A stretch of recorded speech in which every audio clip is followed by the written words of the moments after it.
നമസ്കാരം, ആർഷശ്രീ ടോക്സിലേക്ക് സ്വാഗതം. ഇന്നത്തെ video discussion topic Indian education സിസ്റ്റമാണ്.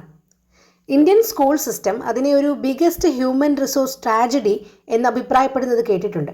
നമ്മുടെ എഡ്യൂക്കേഷൻ സിസ്റ്റം അതിലില്ലാത്തത് രണ്ട് കാര്യങ്ങളാണത്രേ. ഒന്ന് റൈറ്റ് എഡ്യൂക്കേഷൻ, രണ്ട് റൈറ്റ് സിസ്റ്റം. അങ്ങനെ നമ്മുടെ വിദ്യാഭ്യാസ രീതി അപ്പാടെ ഒരു പരാജയമാണെന്ന് കേൾക്കുമ്പോൾ അതിൽ എന്തെങ്കിലും ശരിയുണ്ടോ എന്ന് നോക്കണമെന്ന് തോന്നി.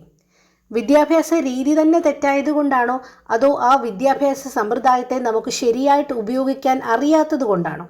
നമ്മളെന്ന് പറയുമ്പോൾ സ്കൂൾ പേരൻസ്, കുട്ടികളെല്ലാവരും 12-15 വർഷത്തെ പഠനത്തിന് ശേഷം സ്വയം ചിന്തിക്കാനുള്ള ശേഷി ഉണ്ടാകുന്നില്ല എങ്കിൽ, സാമൂഹിക ജീവിതം നയിക്കാനുള്ള അറിവുണ്ടാകുന്നില്ല എങ്കിൽ, സ്വാമി വിവേകാനന്ദൻ പറഞ്ഞതുപോലെ ഒരു മാൻ മേക്കിംഗ് പ്രോസസ്സ് നടക്കുന്നില്ല എങ്കിൽ, ബാക്കിയുള്ള 50-60 വർഷത്തെ ജീവിതത്തിനെ സുഗമമായിട്ട് മുന്നോട്ട് കൊണ്ടുപോകാനുള്ള അറിവ് ഉണ്ടാകുന്നില്ല എങ്കിൽ ആ വിദ്യാഭ്യാസ രീതിയെപ്പറ്റി ഒന്ന് ചിന്തിക്കേണ്ടത് തന്നെയല്ലേ? വിദ്യാഭ്യാസ കാലം കഴിഞ്ഞ് പുറത്തിറങ്ങുന്ന ഒരു കുട്ടിക്ക് യാതൊരു സ്കിൽസും ഉണ്ടാകുന്നില്ല എന്നുള്ളത് സത്യമാണ്. സ്വയം പര്യാപ്തത നേടാൻ സാധിക്കുന്നില്ല. കമ്മ്യൂണിക്കേഷൻ സ്കിൽസ് തീരെ ഇല്ലാതെയാകുന്നു. നിയമങ്ങൾ മനസ്സിലാക്കിയിട്ടില്ല, നിയമങ്ങൾ അറിയില്ല. പേഴ്സണൽ ഹൈജീനിനെ കുറിച്ച് മനസ്സിലാക്കിയിട്ടില്ല. ആരോഗ്യ വിദ്യാഭ്യാസം നേടിയിട്ടില്ല. ബേസിക് ആയിട്ടുള്ള കുക്കിംഗ് സ്കിൽസ് പോലുമില്ല. അപ്പോൾ ജീവിതത്തിൽ അത്യാവശ്യം വേണ്ട സ്കിൽ സെറ്റ്സ് ഒന്നും അക്വയർ ചെയ്യാൻ ഈ വിദ്യാഭ്യാസ കാലഘട്ടം നമ്മളെ സഹായിക്കുന്നില്ല എന്ന് തന്നെയല്ലേ മനസ്സിലാക്കേണ്ടത്? ഹോളിസ്റ്റിക് അപ്രോച്ച് എന്നൊക്കെ പല സ്കൂളുകളുടെയും പരസ്യവാചകങ്ങളിൽ കണ്ടിട്ടുണ്ട് എന്നുള്ളതിനപ്പുറം ഇതൊക്കെ ജീവിതത്തിൽ നടക്കുന്നുണ്ടോ, വിദ്യാഭ്യാസ കാലത്ത് നടക്കുന്നുണ്ടോ എന്നുള്ളത് കൂടി നമ്മൾ ശ്രദ്ധിക്കണം. പഠനകാലം പലർക്കും ഒരു ദുരന്ത ഓർമ്മയായിട്ട് മാറുന്നത് കണ്ടിട്ടുണ്ട്. എന്തുകൊണ്ടായിരിക്കും ഇത്? നമ്മുടെ വിദ്യാഭ്യാസ രീതിയിൽ ആരാണ് മിടുക്കൻ? നമുക്കെല്ലാം അറിയാം. ഏറ്റവും കൂടുതൽ മാർക്ക് വാങ്ങുന്ന ആളാണ് ഏറ്റവും മിടുക്കൻ.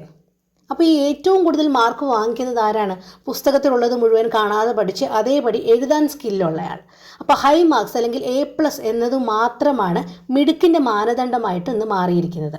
സ്വന്തമായിട്ടുള്ള അഭിരുചി ഏത് വിഷയത്തിലാണെന്ന് തിരിച്ചറിയാൻ പോലും ഈ കുട്ടികൾക്ക് സാധിക്കുന്നില്ല. ആദ്യം എഞ്ചിനീയറിംഗ് പഠിക്കുക, അതിനുശേഷം എന്ത് ചെയ്യണമെന്ന് ആലോചിക്കാം എന്ന് ഉപദേശിക്കുന്ന പേരൻസിനെ പോലും കണ്ടിട്ടുണ്ട്. അപ്പോൾ ലക്ഷ്യബോധം ഉണ്ടാക്കാൻ സഹായിക്കാത്ത വിദ്യാഭ്യാസം ഒരു പരാജയമല്ലേ? PhD ഹോൾഡേഴ്സൊക്കെ പിയൂൺ പോസ്റ്റിന് വേണ്ടി അപേക്ഷിച്ച് കാത്തിരിക്കുന്ന കാലം കൂടിയാണിതെന്ന് മനസ്സിലാക്കണം. ഡെസ്കിലിരുന്ന് മിണ്ടാതെ അവർ പറയുന്ന കാര്യങ്ങൾ മാത്രം ചെയ്ത് യാതൊരു ലോജിക്കും അപ്ലൈ ചെയ്യാത്ത, യാതൊരു ക്രിയേറ്റിവിറ്റിയും ഇല്ലാത്ത ഒരു സെറ്റ് എംപ്ലോയീസിനെ ഉണ്ടാക്കാൻ വേണ്ടി ക്രിയേറ്റ് ചെയ്തതാണ് ഈ വിദ്യാഭ്യാസ രീതി. അതുതന്നെയാണ് ഇന്നും തുടർന്നുകൊണ്ടേയിരിക്കുന്നത്. യാതൊരു കഴിവുകളും പരിപോഷിപ്പിക്കപ്പെടാതെ ഗുഡ് ഫോർ നത്തിങ് ആയിട്ടുള്ള കുട്ടികളെ വിദ്യാഭ്യാസ സ്ഥാപനങ്ങൾ പുറത്തേക്ക് വിടുന്നു. ബിസ്ക്കറ്റ് ഫാക്ടറിയിൽ നിന്ന് ബിസ്ക്കറ്റ് ഉണ്ടാക്കി വിടുന്നത് പോലെ. കാലാനുസൃതമായിട്ട് ജീവിതത്തിലെ സമസ്ത മേഖലകളിലും മാറ്റം വന്നിട്ടുണ്ട്. ടെക്നോളജിയുടെ ഉപയോഗം, എല്ലാ രീതിയിലുമുള്ള മാറ്റങ്ങൾ വളരെ വേഗം വന്നിട്ടുണ്ട്. നമ്മുടെ ജീവിതത്തിലും ഒരുപാട് തരം മാറ്റങ്ങൾ വന്നിട്ടുണ്ട്. പക്ഷേ മാറ്റമില്ലാത്തതായിട്ട് ഇന്നും തുടരുന്നത് വിദ്യാഭ്യാസ രീതി മാത്രമാണ്. നമ്മുടെ അച്ഛനും അമ്മയും പോയ അതേ ക്ലാസ് മുറികളിലേക്ക് നമ്മൾ പോകുന്നു. നമ്മുടെ കുട്ടികളും അതേ ക്ലാസ് മുറികളിലേക്ക് പോകുന്നു.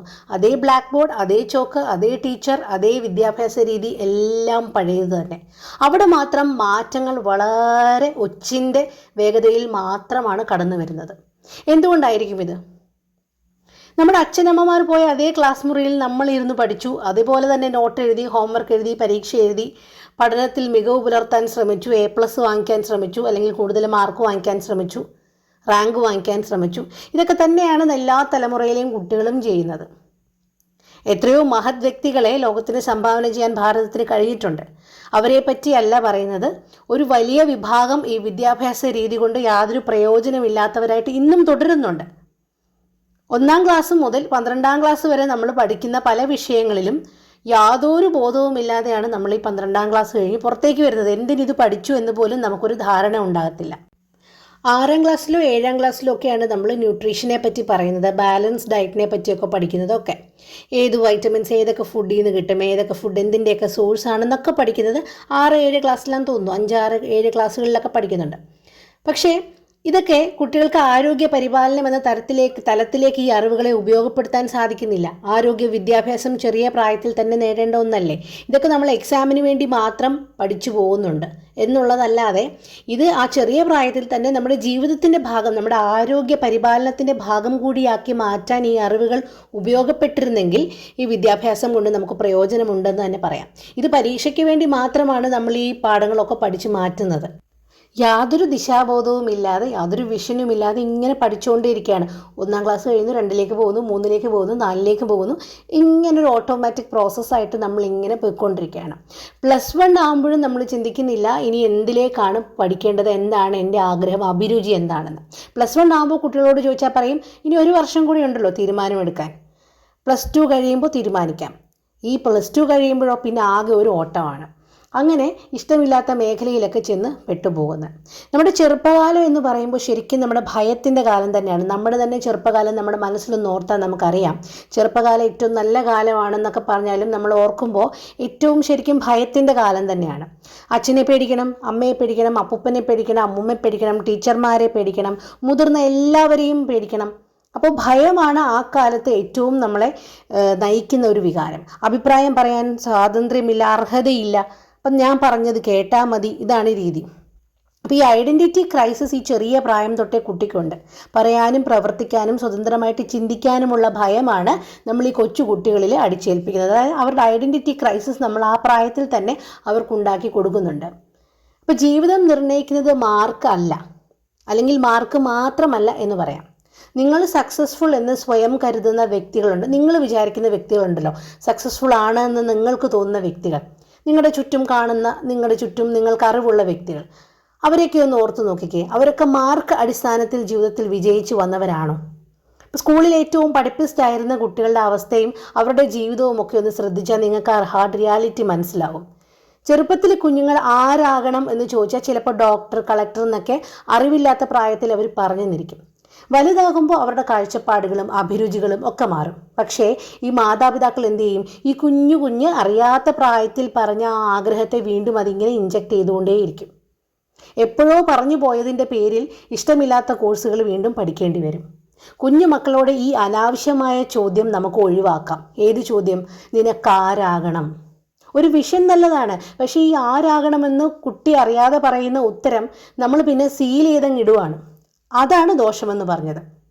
അപ്പോൾ ഒരു ജോലിക്ക് വേണ്ടി തയ്യാറാക്കുക, അല്ലെങ്കിൽ ഒരു പ്രൊഫഷനിലേക്ക് എത്തിക്കാനായിട്ട് അവനെ മോൾഡ് ചെയ്തെടുക്കുക എന്നുള്ളത് മാത്രമാണോ നമ്മുടെ ലക്ഷ്യം? ആസ്വദിച്ച് പഠിക്കാനും ലോകത്തെ അറിയാനും ജീവിതത്തെ സ്നേഹിക്കാനും ഒക്കെ പഠിപ്പിക്കണ്ടേ? നമ്മൾ ചെയ്യേണ്ട കർമ്മമണ്ഡലത്തിലല്ല നമ്മൾ എത്തിയതെങ്കിൽ നമ്മുടെ മനസ്സൊരിക്കലും അവിടെ സെറ്റിലാകത്തില്ല. ആ മേഖലയിൽ നമ്മളൊരു ഫെയിലറായിട്ട് മാറും. ആർക്കോ വേണ്ടി എന്തൊക്കെയോ പഠിച്ച് സമൂഹത്തിനെയോ വീട്ടുകാരെയൊക്കെ ബോധ്യപ്പെടുത്താൻ വേണ്ടി ഇഷ്ടമില്ലാത്ത കോഴ്സൊക്കെ പഠിച്ച് ഇഷ്ടമില്ലാത്ത ജോലിയിൽ പ്രവേശിച്ച് ജീവിതം ദുരിതപൂർണ്ണമാക്കേണ്ട കാര്യമുണ്ടോ? ഒരുപാട് ചോയ്സസ് ഉണ്ട്, ഒരുപാട് നിങ്ങൾക്ക് ഓപ്ഷൻസ് ഉണ്ട്. ഒരു വിഷയം തിരഞ്ഞെടുക്കുവാനുള്ള കാരണം കുട്ടികളോട് ചോദിക്കണം. ശരിയായ കാരണങ്ങൾ അവന് പറയാൻ കഴിയുന്നുണ്ടെങ്കിൽ അവൻ്റെ തിരഞ്ഞെടുപ്പ് ശരി തന്നെയാണെന്ന് നിങ്ങളും മനസ്സിലാക്കണം. അതൊരിക്കലും ആ വിഷയം പഠിപ്പിക്കുന്ന ടീച്ചർ നല്ലതാണ് എന്നൊക്കെയുള്ള കാരണങ്ങളാവരുത്. പരീക്ഷാ രീതികൾ തന്നെ തെറ്റാണെന്ന് നമുക്കറിയാം. തുടർന്ന് വന്നുകൊണ്ടിരിക്കുന്ന പരീക്ഷാ രീതികൾ, അതിൽ തന്നെ ഇപ്പോൾ നമുക്ക് കേൾക്കാം, ന്യൂസിലൊക്കെ അറിയാം, അട്ടിമറികൾ, അർഹതയില്ലാത്ത കുട്ടികൾക്കാണ് കിട്ടുന്നത്, ഇങ്ങനെയൊക്കെയുള്ള ഒരുപാട് വാർത്തകൾ വരുന്നുണ്ട്. അപ്പോൾ ഒരുപാട് കുഞ്ഞുങ്ങൾക്ക് പ്രയാസമാണ് ഇന്നത്തെ വിദ്യാഭ്യാസ കാലഘട്ടം കഴിഞ്ഞു കിട്ടുക എന്ന് പറയുന്നത്. വളരെ പ്രയാസമാണ്. ഇത്രയും ചലഞ്ചസ് ഒക്കെ അതിജീവിച്ച് വേണം അവർക്ക് ഈ വിദ്യാഭ്യാസ കാലഘട്ടം പൂർത്തിയാക്കി എടുക്കാൻ. കുഞ്ഞുങ്ങൾ കുറച്ചുകൂടി ഫ്രീ ആയിട്ട് പോട്ടെ. അവരുടെ ചിന്താഗതികൾക്കൊക്കെ ഒരുപാട് വ്യത്യാസമുണ്ട്. മാതാപിതാക്കളും ടീച്ചേഴ്സും ഒക്കെ അതിനനുസരിച്ചൊന്ന് സപ്പോർട്ട് ചെയ്ത് കൊടുക്കും. അവരെ മനസ്സിലാക്കുക എന്നുള്ളത് തന്നെ വളരെ വലിയ കാര്യമാണ്. അപ്പോൾ അവരെ മനസ്സിലാക്കി അവരുടെ ഇഷ്ടങ്ങൾ, അഭിരുചികളൊക്കെ മനസ്സിലാക്കി അവരെ സപ്പോർട്ട് ചെയ്ത് സന്തോഷകരമായിട്ട് അവരുടെ വിദ്യാഭ്യാസ കാലഘട്ടം പൂർത്തിയാക്കാൻ നമുക്ക് സഹായിക്കാം.